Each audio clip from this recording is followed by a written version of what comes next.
আসসালামু আলাইকুম। সবাইকে আন্তরিক শুভেচ্ছা জানিয়ে শুরু করছি আজকের লেসন। আমি আশরাফুল কবির। একাদশ দ্বাদশ শ্রেণীর গণিত প্রথম পত্র নিয়ে প্রথম পত্রের দশম অধ্যায় যুগজীকরণ বা ইন্টিগ্রেশন নিয়ে আজকের আলোচনা। নির্দিষ্ট যুগজ ব্যবহার করে ক্ষেত্রফল নির্ণয়। তো যুগজীকরণ নিয়ে এটা আমার প্রথম লেকচার। তাহলে শুরুতেই যুগজীকরণ অর্থাৎ নির্দিষ্ট যুগজ ব্যবহার করে ক্ষেত্রফল নির্ণয়ের সূত্রগুলি আমরা একটু দেখে নিব। নির্দিষ্ট যুগজ ব্যবহার করে ক্ষেত্রফল নির্ণয়। আমরা জানি ইন্টিগ্রেশন অর্থাৎ যে সামেশন হলো যোগ করা। কি যোগ করব যে ক্ষেত্রফলের মধ্যে এক্স এর বিভিন্ন মানের জন্য ওয়াই এর যে বিভিন্ন মানগুলো আসে এই মানগুলো দিয়ে এক একটা ক্ষুদ্র ক্ষুদ্র আয়তক্ষেত্র বা ট্রাপিজিয়াম তৈরি হয়। এই ক্ষুদ্র ক্ষুদ্র আয়তক্ষেত্র এইগুলোর সমষ্টি যদি যোগ করা হয় তাহলে টোটাল একটা ক্ষেত্রফল তৈরি হয়।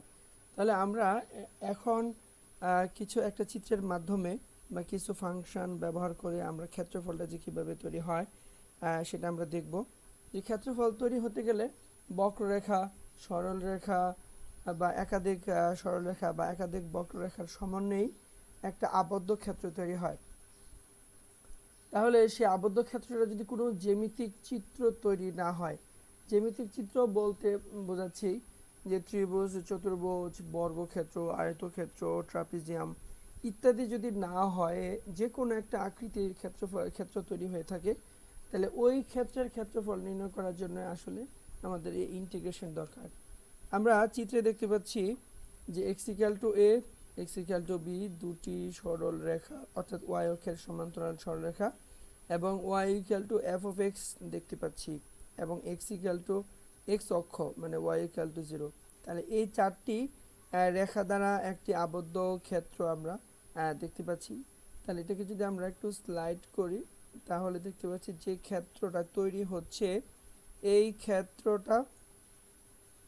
ক্ষেত্রের ক্ষেত্রফল দাঁড়াচ্ছে যে এক্স এর ইন্টিগ্রেশনের মধ্যে লোয়ার লিমিটে থাকবে, যেখান থেকে ক্ষেত্রফলটা শুরু সেখানে এক্স এর সর্বনিম্ন মানটা লোয়ার লিমিট, আর যেখানে গিয়ে শেষ হলো সেখানে এক্স এর ঊর্ধ্বসীমা বা আপার লিমিট। আর এই যে ফাংশনটা যেটার মধ্যে আবদ্ধ আছে y equal to y one বা y equal to F of x হতো y equal to F of x, অর্থাৎ এই ফাংশনের ক্ষেত্রফলটা আমরা বের করব। তাহলে এখানে ওয়াইয়ের মান যে এই ফাংশনে দেওয়া থাকবে সেখানে ইন্টিগ্রেশন করলে এটা ক্ষেত্রফলটা পাওয়া যাবে। এটা কিন্তু কোনো জ্যামিতিক ক্ষেত্র তৈরি হয়নি, এটা মানে কোনো নির্দিষ্ট কোনো জ্যামিতিক ক্ষেত্র তৈরি হয়নি যেটা সূত্র দিয়ে আমরা বের করতে পারবো। তাহলে এটাকে যদি আমরা আরেকটি চিত্র যদি তৈরি করা হয় তাহলে এখন দেখতে পাচ্ছি যে এখানে আরেকটি ক্ষেত্র তৈরি হয়েছে। এই ক্ষেত্রটা হলো যে Y equal to G of x এবং x equal to A, x equal to b আর হলো এক্স অক্ষ, এই চারটি রেখা দ্বারা একটি ক্ষেত্র তৈরি হয়েছে। তাহলে এই ক্ষেত্রের ক্ষেত্রফল এখানে লোয়ার লিমিট এক্স এর lower limit A, upper limit B আর জি অফ এক্স, এর মাধ্যমে আমরা এই ক্ষেত্রের ক্ষেত্রফলটা আমরা খুব সহজে বের করতে পারবো। আচ্ছা, এখন যদি দুটি বক্ররেখা বা একটি বক্ররেখা আর একটি সরলরেখা দেওয়া থাকে, অর্থাৎ ওয়াই এর যদি দুইটা ফাংশন দেওয়া থাকে তাহলে তার ক্ষেত্রফলটা কি তৈরি হবে।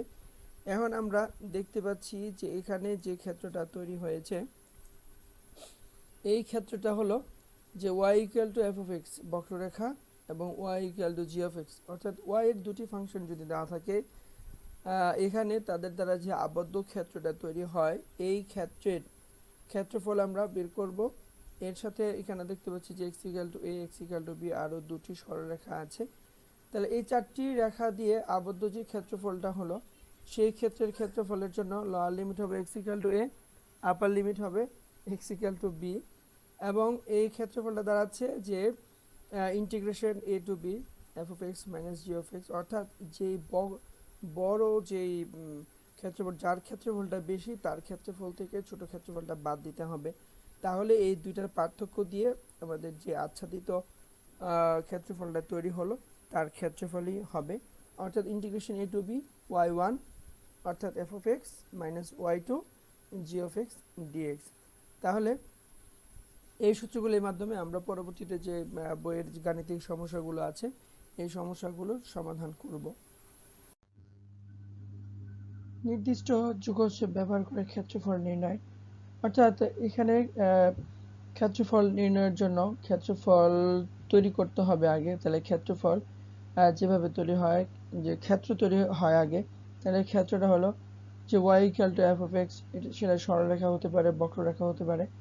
তারপর X equal to A, x equal to B এবং এক্স অক্ষ দ্বারা আবদ্ধ, অর্থাৎ এখানে চারটি রেখার কথা বলা আছে। y equal to F of X, x equal to X equal to B এবং এক্স অক্ষ দ্বারা আবদ্ধ ক্ষেত্রের ক্ষেত্রফল integration a to b f of x, এটা equal to integration a to b y dx, অর্থাৎ এখানে x এর একটা লিমিট থাকবে, সর্বনিম্ন থেকে সর্বোচ্চ লিমিট থাকবে, আর ফাংশনটা হবে y এর একটি ফাংশন। তো এটা তো হলো যে একটি যে কোনো ধরনের একটা চিত্র তৈরি হতে পারে, সেখানে y equal two f of x, আর এগুলি হলো সরল রেখা। তাহলে সরলরেখা দ্বারা যে ক্ষেত্র তৈরি হয়, ত্রিভুজ হতে পারে, চতুর্ভুজ বা অন্যান্য ক্ষেত্র হতে পারে। তাহলে দুটি বক্ররেখা দ্বারা আবদ্ধ ক্ষেত্রের ক্ষেত্রফল, এটি একটি বক্ররেখা, এটি একটি বক্ররেখা। তাহলে দুটি বক্ররেখা দিয়ে একটি আবদ্ধ ক্ষেত্র তৈরি হতে পারে। তাহলে সেই ক্ষেত্রফলের সূত্রটা হলো integration a to b y1 minus y2। তাহলে এইখানে ইন্টিগ্রেশন রেজাল্ট বের হয়ে যাবে, অর্থাৎ দুটি বক্ররেখা দ্বারা আবদ্ধ যে ক্ষেত্র তৈরি হবে সেই ক্ষেত্রের ক্ষেত্রফল আমরা পাবো। তাহলে চলো আমরা কিছু গাণিতিক সমস্যা নিয়ে আলোচনা করি, তাহলে আমাদের ধারণাটা আরো পরিষ্কার হবে। তাহলে অনুশীলনীর প্রথম যে অঙ্কটা আছে, অনুশীলনী 10.7 1 নম্বর যে অঙ্কটা, y equal to 0, y equal two x, x equal two 6 রেখাত্রয় দ্বারা আবদ্ধ ক্ষেত্রের ক্ষেত্রফল। তো এখানে উল্লেখ্য যে সরল রেখাগুলো দ্বারা যদি আমাদের একটা আমরা চিত্র আঁকতে পারি, তাহলে চিত্র থেকে x এর লোয়ার লিমিট, আপার লিমিট, অর্থাৎ এই টোটাল ক্ষেত্রটা আমাদের স্পষ্ট হয়ে যায়।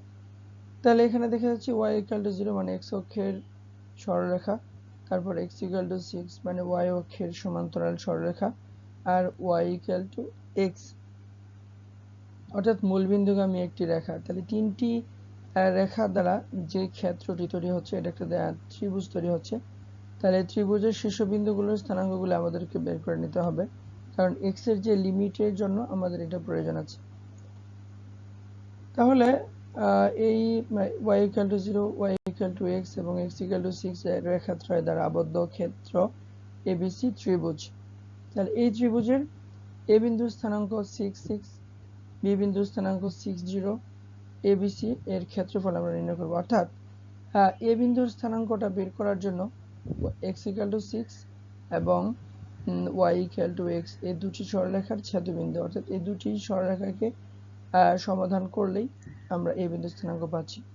তারপর b বিন্দুর স্থানাঙ্কটা হলো y ইকুয়াল টু 0 এবং x ইকুয়াল টু 6, এই রেখা দুটির ছেদবিন্দু, অর্থাৎ 6 0 আমরা পাচ্ছি। তাহলে এখন ABC ত্রিভুজের ক্ষেত্রফল হলো যে x এর লোয়ার লিমিট 0 থেকে 6, আর এখানে যেহেতু y এর ফাংশন দুটা, তাহলে y1 থেকে y2 বাদ দিতে হবে। তারপর এখানে ইন্টিগ্রেশন মান বসিয়ে দিলাম, y1 এর মান হলো x আর y2 এর মান হলো 0। তারপর এখানে আমরা x এর ইন্টিগ্রেশন করলাম x²/2, আর এখানে লিমিট বসিয়ে দিলাম। তাহলে এখানে মান আসছে 18। তাহলে আমরা যেহেতু এটা একটা ত্রিভুজ, ABC একটা ত্রিভুজ, ত্রিভুজের ক্ষেত্রফল যদি আমরা চিন্তা করে থাকি যে হাফ ইন্টু ভূমি ইন্টু উচ্চতা, এখানে ভূমি 6, উচ্চতা 6, তাহলে হাফ ইন্টু 6 ইন্টু 6 36, 36কে 2 দিয়ে ভাগ করলে 18। তাহলে আমরা চিত্র থেকে কিন্তু তার ক্ষেত্রফলটা বের করতে পারি। এবার আমরা দ্বিতীয় সমস্যার সমাধানে যাই। সেই সমস্যাটা হলো যে 1 নম্বরটার মতোই যদি সমীকরণগুলো এভাবে দেওয়া থাকে, y equal two b, y equal two mx, x equal to a রেখাত্রয় দ্বারা আবদ্ধ ক্ষেত্রের ক্ষেত্রফল। তাহলে এখানে হচ্ছে এই সরল রেখাগুলো দ্বারা আমাদের একটি ত্রিভুজ তৈরি হয়েছে এখানে। তাহলে ADE ত্রিভুজ, এখানে এই স্থানাঙ্কগুলো আমরা দেখব যে y ইকুয়াল টু mx যে সরলরেখাটা আছে, তারপরে আমরা y x equal to a, এই দুটি রেখার ছেদবিন্দু হলো ই আর y equal to m x এবং ওয়াই ইকুয়াল টু বি। এই রেখার সমীকরণের ছেদবিন্দু হলো এ বিন্দু স্থানাঙ্ক। তাহলে এ বিন্দু স্থানাঙ্কটা হলো B by M into comma B. আচ্ছা, তাহলে এ বিন্দু স্থানাঙ্ক পেলাম। এবার আমাদের ই বিন্দুর স্থানাঙ্ক আমরা পেলাম যে Y equal to m x, x equal to a. এই দুটি সমীকরণকে সমাধান করলে অর্থাৎ এক্স এর স্থানে এ বসিয়ে দিলেই আমরা ওয়াই এর মান পেয়ে যাচ্ছি এম। তাহলে কি স্থানাঙ্ক পেলাম? A M. এবার ডি বিন্দুর স্থানাঙ্ক এক্স ইকুয়াল টু এ এবং Y equal to M, Y equal to B. এই দুটি রেখার ছেদবিন্দু হলো ডি অর্থাৎ এ বি। তাহলে এখানে আমাদের লিমিটটা হলো এ থেকে ডি। এ বিন্দুতে এক্স এর মান হলো বি বাই এম আর ডি বিন্দুতে এক্স এর মান হলো এ। তাহলে এডিই ক্ষেত্রের ক্ষেত্রফল হলো integration B by M A y1 minus y2। তাহলে এখন আমরা এই সমীকরণ থেকে y1 মাইনাস y2 বসিয়ে দেব। বসিয়ে দেওয়া হলো। তারপর এখান থেকে যে এডিই ক্ষেত্রের ক্ষেত্রফল, এখন আমাদের ইন্টিগ্রেশনের সূত্র, অর্থাৎ এখানে যেহেতু m তো কনস্ট্যান্ট, তাহলে x এর ইন্টিগ্রেশন x স্কয়ার বাই 2 আর b এর কনস্ট্যান্ট, তাহলে bx। তাহলে এখানে লোয়ার লিমিট হলো b by m, upper limit a। তাহলে এখান থেকে আমরা ধারাবাহিকভাবে মানগুলো আমরা বসায় দিলাম। তারপর এখানে শুধু সরল করলাম। তারপর সরল করে আমরা সর্বশেষ যে মানটা পেলাম যে M A minus B by 2m, M A minus B whole square by 2m, এটাই হলো এডিই ক্ষেত্রের ক্ষেত্রফল। এখন যে প্রশ্নটা নিয়ে আলোচনা করব, প্রশ্নমালা 10.7 এর 2 নাম্বার যে অঙ্কটা আছে এই অঙ্কটা নিয়ে আলোচনা করব। প্রশ্নটি হলো যে X square plus Y square equal to R square বৃত্তের ক্ষেত্রফল নির্ণয়। আমরা বৃত্তের সমীকরণ থেকে জানি যে এখানে বলা হয়েছে যে বৃত্তের সমীকরণ কেন্দ্র 0 0 এবং বৃত্তের ব্যাসার্ধ হলো r। এই r এর মান যে কোনো কিছু হতে পারে। তাহলে আমরা যে কেন্দ্র 0 0 এবং ব্যাসার্ধ r ধরে একটা বৃত্ত অঙ্কন করি। এখানে চিত্রে আমরা দেখতে পাচ্ছি যে r ইকুয়াল টু 5 ধরে আমরা একটা বৃত্ত অঙ্কন করেছি। তাহলে এটাকে যদি আমরা ছোট বড় করি তাহলে বৃত্তটাও ছোট বড় হবে। তাহলে এই বৃত্তটি আমাদের x অক্ষ y অক্ষকে যে সকল বিন্দুতে ছেদ করে থাকে, এই ছেদ বিন্দুগুলো আমরা দেখতে পাচ্ছি যে x অক্ষকে ডি বিন্দুতে এবং y অক্ষকে বি বিন্দুতে ছেদ করে মূল বিন্দু 0 0। তাহলে এই বৃত্তটি এবং অক্ষদ্বয় দ্বারা যে অংশটি ছেদ করে সেটি হলো বিইডি। বিইডি হলো আমাদের প্রথম চতুর্ভাগে আচ্ছাদিত অংশ। তাহলে এখন তাহলে ডি এর স্থানাঙ্ক কত হবে এবং বি এর স্থানাঙ্ক কত হবে? তাহলে ডি এর স্থানাঙ্ক হবে যে এখানে যেহেতু আমাদের ব্যাসার্ধ আর, তাহলে ডি এর স্থানাঙ্ক হবে আর 0 এবং বি এর স্থানাঙ্ক হবে 0। আর এখানে যে ব্যাসার্ধ যেটাই হোক না কেন, তাহলে আমাদের ডি এর স্থানাঙ্ক এবং আর স্থানাঙ্কটি একটু চেঞ্জ হবে।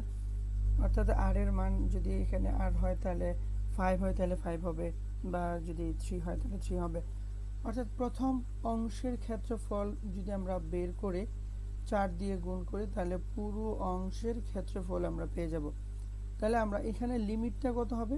তাহলে লিমিটটা হবে ই বিন্দুতে এক্স এর মান 0, ডি বিন্দুতে এক্স এর মান হলো আর। তাহলে এখানে লিমিট হবে 0 থেকে আর পর্যন্ত। তাহলে এই হিসাবে আমরা প্রথম অংশের ক্ষেত্রফলটাকে বের করে 4 দিয়ে গুণ করে পুরো অংশের ক্ষেত্রফলটা আমরা বের করব। আমরা শুরুতে X square plus Y square equal to R square বৃত্তের ক্ষেত্রফলের যে কিভাবে চিত্রটা আঁকতে হয় সেটা আমরা একটু দেখে নিয়েছি। তাহলে এখন আমরা চিত্রে দেখতে পাচ্ছি যে এই বৃত্তটি এক্স ওয়াই অক্ষ দ্বারা সমান 4টি ভাগে বিভক্ত হয়েছে। তাহলে যে কোনো একটি অংশের ক্ষেত্রফল বের করে 4 দিয়ে গুণ করলে পুরো বৃত্তের ক্ষেত্রফল আমরা পাবো।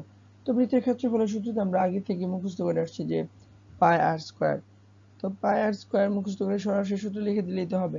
তো এখানে কিভাবে এই ক্ষেত্রফলটা আসে সেই ক্ষেত্রফলটা আমরা এবার দেখে নেব। তাহলে Y square equal to R square minus R square, এখান থেকে ওয়াই এর মানটা আমরা বের করে নিলাম যে রুট ওভার আর স্কোয়ার মাইনাস এক্স স্কোয়ার। তো এখন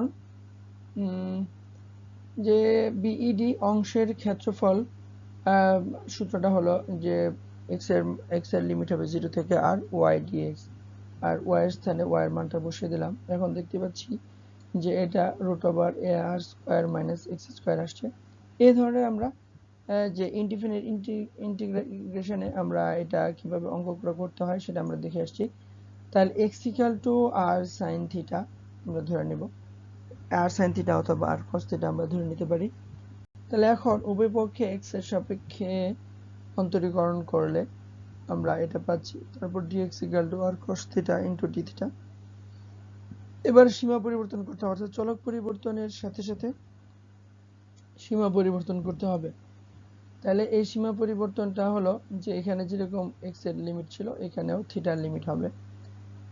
তাহলে আমরা দেখতে পাচ্ছি যে x এর লিমিট যখন 0 হয়, এখানে যদি আমরা 0 বসাই তাহলে থিটার মান 0 আসতেছে, অর্থাৎ sin থিটা ইকুয়াল টু 0 আর থিটার মান 0 ডিগ্রি। আর এখানে যদি x এর মান r হয় তাহলে sin থিটা ইকুয়াল টু 1। আমরা জানি যে sin 90 ডিগ্রি মান 1, তাহলে সো π/2 লিখেছি। তাহলে এখন এটা পরিবর্তিত হয়ে আমাদের এই ধরনের চলে আসছে। তাহলে ইন্টিগ্রেশন 0 টু π/2, আর এখানে মানগুলো আমরা বসাই দিলাম। এখন এটাকে আমরা ধাপে ধাপে ইন্টিগ্রেশন করব। তাহলে এরপরেতে আমরা আর কমন নিয়ে নিলাম, আর স্কয়ার কমন নিলে বাইরে আসলে আর হবে, তারপর এ আর গুণ করলে আর স্কয়ার হবে, আর 1 minus sin square theta cos square theta. তাহলে cos স্কয়ার থিটাকে বর্গমূল করলে cos থিটার সাথে গুণ করলে cos স্কয়ার থিটা হয়। তাহলে এখন যে cos স্কয়ার থিটা, তো এটাকে আমরা গুণিতক আকারে প্রকাশ করতে হবে। জানি যে cos স্কয়ার থিটা সরাসরি ইন্টিগ্রেশনে কোনো সূত্র নেই, তাহলে এখানে 2 দিয়ে এখানে একটা হাফ দিলাম। তাহলে 2 cos square theta equal to 1 plus cos 2 theta. তাহলে 1 প্লাস cos 2 থিটা আমরা লিখলাম। তাহলে এখন এটাকে ইন্টিগ্রেশন করাটা সহজ হয়ে গেল। 1 এর ইন্টিগ্রেশন হলো থিটা, আর এটার ইন্টিগ্রেশন হলো sin 2 থিটা বাই 2। তাহলে এখন যদি আমরা লিমিটটা বসাই দিই, আপার লিমিট হলো π/2 আর লোয়ার লিমিট 0। তাহলে এখানে π/2 বসালাম, আর এখানে π/2 বসালে sin π হয়ে যায়, sin π এর মান 0, আর 0 বসালে তো বাকি সব 0 হয়ে যাবে। তাহলে সো এখন আমরা পাচ্ছি যে πr²/4। এখন তো বৃত্তের ক্ষেত্রফল হলো, আমরা তো আগে বলেছিলাম যে একটি অংশের ক্ষেত্রফল বের করে 4 দিয়ে গুণ করলে বাকিটা ক্ষেত্রফল পাওয়া যায়। তাহলে 4 ইন্টু বিইডি অংশের ক্ষেত্রফল, তাহলে সো আমরা পেয়েছি πr²। আমাদের যে বৃত্তের ক্ষেত্রফলের যে সূত্র ছিল সেই সূত্রটা আমরা পেয়ে গেলাম। প্রশ্ন হলো 10.7 এর 4 এর একটি উপবৃত্তের সমীকরণ দেওয়া আছে x² plus y² by b² equal to 1। এই উপবৃত্তটি দ্বারা আবদ্ধ প্রথম চতুর্ভাগের ক্ষেত্রফল নির্ণয় করো। আমরা জানি যে উপবৃত্তের ক্ষেত্রফলের সূত্র হলো π/ab। তাহলে প্রথমে আমরা এই উপবৃত্তের আমরা একটি ছবি আঁকবো। তো এই উপবৃত্তের কেন্দ্রের স্থানাঙ্ক হলো 0 0, x অক্ষকে a0 বিন্দুতে এবং y অক্ষকে b0 0b বিন্দুতে ছেদ করে থাকে। তাহলে এখানে তো a b এর একটা নির্দিষ্ট একটা মান ধরে আমরা একটা চিত্র আঁকলাম।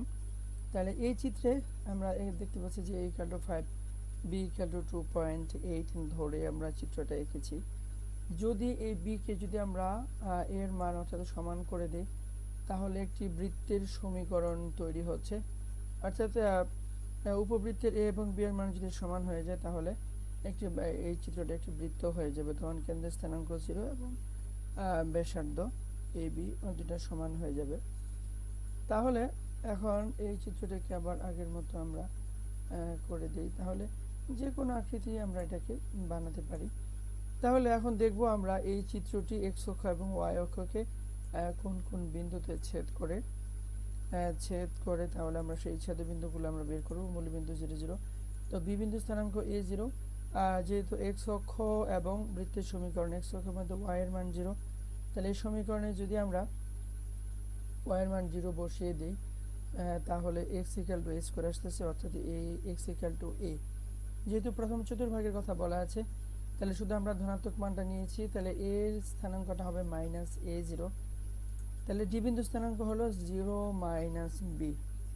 তাহলে 0 - বি কেন? যে এটা হলো ওয়াই অক্ষের সমীকরণ x equal to 0, x equal to 0 ধরলে এটা 0 হয়ে যাবে, আর y square equal to b square থাকবে। তাহলে ওয়াই এর মান হলো +-বি, তাহলে বি এর ডি এর মান হলো 0 বি, আর সি এর মান হলো 0 - বি। তাহলে আমরা শুধু এই চতুর্ভাগের অর্থাৎ বি ও ডি এই অংশের আমরা ক্ষেত্রফল বের করব। তো আমরা ক্ষেত্রফল বেরের জন্য এখানে এক্স এর লোয়ার লিমিট হবে 0 আর এক্স এর আপার লিমিট হবে এ। তাহলে আর এখান থেকে ওয়াই এর মান বের করে আমাদের যে ফাংশন হবে তার একটা ইন্টিগ্রেশন বের করলে এই প্রথম চতুর্ভাগের যে অংশটি আমরা দেখতে পাচ্ছি তাহলে এর ক্ষেত্রফল পাওয়া যাবে। আর যদি বলা হয় যে পুরো উপবৃত্তের ক্ষেত্রফল বের করতে, তাহলে 4 দিয়ে গুণ করলে পুরো অংশের ক্ষেত্রফল পাওয়া যাবে। তাহলে চলো আমরা হিসাব নিকাশ করে এটার ক্ষেত্রফলটা আমরা বের করে নিই। এখন আমরা একটি উপবৃত্তের বৃত্তটি এক্স ওয়াই অক্ষ দ্বারা যে আবদ্ধ ক্ষেত্র তৈরি হয় তার প্রথম চতুর্ভাগের ক্ষেত্রফল আমরা নির্ণয় করব। তাহলে আমরা প্রথমে আমরা এই চিত্রটির একটি কিভাবে আঁকতে হয় সেটা আমরা দেখে নিয়েছি, ভিডিও দেখে নিয়েছি। এখন প্রদত্ত সমীকরণ থেকে ওয়াই এর মান বের করতে হবে, কারণ আমাদের সূত্রের মধ্যে যে ওয়াই এর মান বের করতে হয়, অর্থাৎ integration a to b y dx, এটা হলো আমাদের মূল সূত্র। তাহলে আমরা চিত্রে দেখতে পাচ্ছি যে এই উপবৃত্তটি দ্বারা এবং এক্স অক্ষ ওয়াই অক্ষ দ্বারা সমান 4টি ভাগে বিভক্ত হয়েছে, অর্থাৎ প্রথম একটি ভাগ এর ক্ষেত্রফল বের করে যদি 4 দিয়ে গুণ করি তাহলে পুরোটার ক্ষেত্রফল পাওয়া যাচ্ছে। তাহলে এই চিত্র দ্বারা যে এক্স এর লিমিট মূল বিন্দু থেকে বি বিন্দু পর্যন্ত, অর্থাৎ 0 থেকে এ পর্যন্ত আমাদের লিমিট দেখতে পাচ্ছি আমরা, আর ওয়াই অক্ষকে ডি বিন্দুতে অর্থাৎ 0 বি বিন্দুতে ছেদ করেছে। তাহলে এখন আমরা ধাপে ধাপে যেভাবে আমরা বৃত্তের ক্ষেত্রফল বের করেছি ঠিক একইভাবে আমরা এখান থেকে ওয়াই এর মানটা বের করে নিলাম। অর্থাৎ এখানে তো y ইকুয়াল টু +-b হওয়ার কথা, হ্যাঁ +-b। তাহলে এখান থেকে আমরা যেহেতু ক্ষেত্রফল পজিটিভ হয় তাহলে এই জন্য শুধু আমরা এখানে পজিটিভটা নিয়েছি। তাহলে এখন যে বিওডি অংশের ক্ষেত্রফল integration 0 to a y dx, এখন y এর মানটা আমরা বসিয়ে দেব। তারপর সেই রুট ওভারের ভিতরে a স্কয়ার - x স্কয়ার, তাহলে x ইকুয়াল টু আমরা a sin থিটা বা a cos থিটা নিতে পারতাম। তারপরে ধাপে ধাপে আমরা এটার ক্যালকুলেশন করে এখন সীমা পরিবর্তন করতে হবে। তাহলে x এর মান যদি 0 হয় অর্থাৎ থিটার মান 0 এর হলে π/2। এখানে আমি আর ডিটেইলস কিছু বলার প্রয়োজন মনে করিনি, কারণ এর আগের অঙ্কটা তোমরা একইভাবে এটা করে আসো। তাহলে সো বিইডি অংশের ক্ষেত্রফল আমরা লিমিট পরিবর্তন করে দিলাম, তারপরে মান বসিয়ে দিলাম। তারপর এখান থেকে ধাপে ধাপে আমরা অঙ্কগুলো গেলাম। তারপরে এখানে দেখতে পাচ্ছি যে √1 - sin স্কয়ার ইকুয়াল টু হলো cos স্কয়ার, তাহলে বর্গমূল করলে cos আসবে, cos আর cos গুণ করলে cos স্কয়ার থিটা, আর এখানে একটা হাফ নিয়ে সেখানে 2 নিয়ে আসছে। তাহলে সো এখানে 1 + cos থিটা পেলাম, এটাকে ইন্টিগ্রেশন করলে এই মানটা পাই। তাহলে এখন আমরা দেখতে পাচ্ছি যে πab/4, অর্থাৎ যে উপবৃত্তের ক্ষেত্রফলের মূল সূত্রটা হলো πab টোটাল, তার 4 ভাগের 1 ভাগের ক্ষেত্রফল যে πab/4। তাহলে আমাদের বিওডি অংশের ক্ষেত্রফলে আমরা যে πab আমরা পেয়ে গেলাম। তাহলে যদি পুরো উপবৃত্তের ক্ষেত্রফল বের করতে বলা হয় তাহলে 4 দিয়ে গুণ করলে পুরো উপবৃত্তের ক্ষেত্রফলটা আমরা পেয়ে যাব। Thank you for watching. আমার ইউটিউব চ্যানেল আছে, go to YouTube, right Ashraful কবির_সানি in search box, then enter. তাহলে আমার তৈরি যত ভিডিও ক্লিপ আছে সবগুলো একসাথে পেয়ে যাবে। Please like, comments, share and subscribe, যত খুশি তত, তাহলে তোমাদের টাইমলাইনে থাকবে এবং তোমাদের পরিচিত যারা অন্যান্য শিক্ষার্থী আছে সবাই এই লিঙ্ক পেয়ে যাবে। Thank you everyone.